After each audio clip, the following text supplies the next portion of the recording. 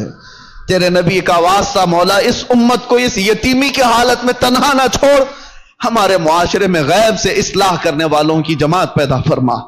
اے اللہ علماء صالحین کو ہمارے درمیان پیدا فرما، ہماری قوم کو اور ہمارے بچوں کو تیرے حبیب پاک کا سچا شہدائی بنا دے۔ اے اللہ اے کریم خدا، جن بے حیائیوں اور برائیوں سے ہمارا کلیجہ منہ کو آتا ہے، ان بے حیائیوں اور برائیوں سے ہمارے گھروں کے دروازوں کی حفاظت فرما۔ یہ بے حیائی ہمارے گھر کے دروازوں پر دستک نہ دے، ہماری اولاد، ہماری بہنیں، ہماری مائیں، سب کی عزتوں کی حفاظت فرما۔ مولا آخری دم تک تیرے نبی پاک کے غلاموں میں ہمارا شمار فرما، اور مرے تو تیرے نبی کی محبت میں دنیا سے جائیں، خاتمہ بالخیر عطا فرما۔ وصلی اللہ تعالی علی خیر خلقی محمد وآلہ وصحبہ اجمعین، وآخر دعوانا الحمدللہ رب العالمین۔ السلام علیکم۔